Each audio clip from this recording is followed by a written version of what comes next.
বাসায় আজ অনেক কাজ যেহেতু আমি তাড়াতাড়ি করে খাবার দাবার শেষ করতেছি বা বাচ্চাদের জন্য সকাল নাস্তাটা রেডি করি।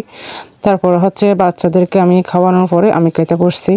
এই আর কি কাজটা হচ্ছে অনেকের প্রশ্ন আসতে পারে মানে বাড়িতে হঠাৎ করে কিসের কাজ। তো আমার হাজব্যান্ড একটা মানত করছে মসজিদে সিন্নি দিবে। আমাদের এখানে সিন্নি বলা হয়, আপনাদের বাসায় আপনাদের গ্রামে কি বলে সেটা আমি জানি না। আপনারা কমেন্ট বক্সে জানিয়ে যাবেন আপনাদের এলাকায় কি বলে এই জিনিসটাকে। এই আর কি তো আমি খেয়ে দিয়ে নিয়ে আমি চাল গুঁড়ো করলাম। তো এই ভিডিওটা করছি হচ্ছে আমি গত শুক্রবার করছি। এখন এডিটিং করে ভয়েস অ্যাড করে এখন করতেছি। আমি আসলে অলস বললেও হবে না, অলস বললেও চলবে না। আসলে বাসায় অনেক কাজ, বাচ্চাদের সামলানো, আমার ছোট একটা বিজনেস আছে ওইটা হ্যান্ডেল করা, তারপর হচ্ছে সব মিলিয়ে মানে ব্যস্ততার কারণে আমি আসলে ভিডিওটা এডিট করতে পারি নাই বা ভয়েস অ্যাড করতে পারি নাই। এই জন্য আজকে ভয়েস অ্যাড করে আপনাদেরকে আমি মানে শেয়ার করলাম ভিডিওটা। এই আর কি তো আমি যাতায়াতে সব কিছু নিয়ে আমি রেডি হচ্ছি। তো মানতটা নিয়ে আপনাদের মনে প্রশ্ন জাগতে পারে, সেটাও আমি ক্লিয়ার করে দিচ্ছি। মানতটা করা হচ্ছে আমার বাচ্চাদের জন্য, ওর বাবা করছে আর কি। তো আমি আমার বাচ্চাদেরকে নিয়ে অন্য জায়গায় শিফট হচ্ছি।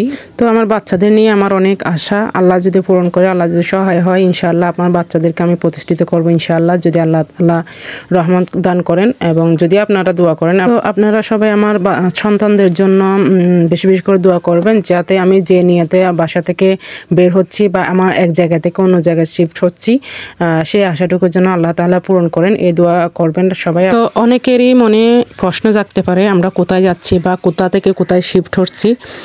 আমি এটাও ক্লিয়ার করে দিচ্ছি আপনাদেরকে। আমাদের নিজ বাসা হচ্ছে কক্সবাজার মহেশখালীতে।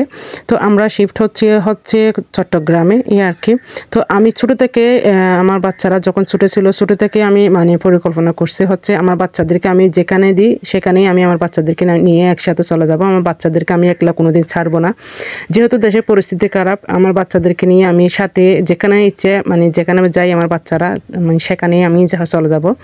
যত কাজ থাকুক না কেন বা যত ব্যস্ততা থাকুক না কেন, আমি আমার বাচ্চাদের একা কোনোদিন ছাড়বো না। এটা আমি অনেক আগে মানে বলে রাখছি বা ওর বাবাকে বলে রাখছি, সবাইকে বলার কথাটা।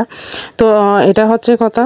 তো আল্লাহর রহমতে বাচ্চাদের অ্যাডমিশনও কমপ্লিট হয়েছে, এমনকি বাসাও ঠিক হয়ে গেছে। তো আমার যেহেতু এক্সাম অনেক রয়ে গেছে, এক্সাম 3টা রয়ে গেছে জানুয়ারিতে, তো ওগুলো শেষ না হওয়া পর্যন্ত আমরা বাসায় উঠতে পারতেছি না। তো যাই হোক আমরা ফেব্রুয়ারির দিকে বাসায় উঠবো, নতুন বাসায়, এই আর কি। তো আপনারা সবাই দোয়া করবেন, আমার সন্তানদের জন্য দোয়া করবেন, আমার জন্য বেশি বেশি করে দোয়া করবেন। তো আমার একটা কথা হচ্ছে, বাচ্চারা হচ্ছে গাছের মতো, ছোটো থাকতে যদি গাছের সার দেওয়া না হয়, গাছ যদি সোজা করতে না পারি, তাহলে বড় হয়ে সেটা আমি কিচ্ছুই করতে পারবো না। জানি অনেক স্ট্রাগল করতে হবে। তো আজকে এতটুকু। আপনারা সবাই ভালো থাকবেন, আমার সন্তানদের জন্য দোয়া করবেন বেশি বেশি করে। ভালো থাকবেন সবাই। আসসালামু আলাইকুম ওয়া রাহমাতুল্লাহ।